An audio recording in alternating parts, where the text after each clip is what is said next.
Jim's Garden Tip is brought to you by Zamzows. Nobody knows like Zamzows.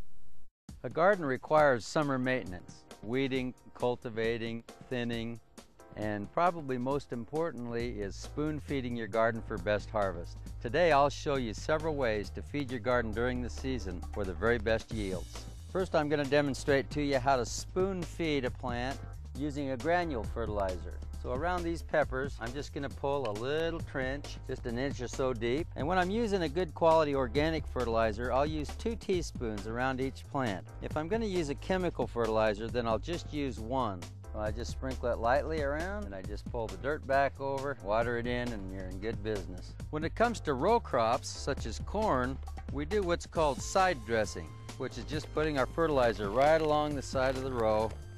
Then I just take my hoe, I do what's called hilling the corn, pulling the dirt from the middle of the row up.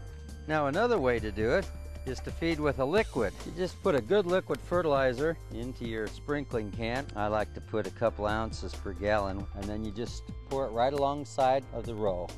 Another way of fertilizing is through the foliage. A lot of people don't realize that nutrients can be absorbed through the leaves of the plant up to 100 times more effectively than they can through the roots. I would recommend that you foliar feed them.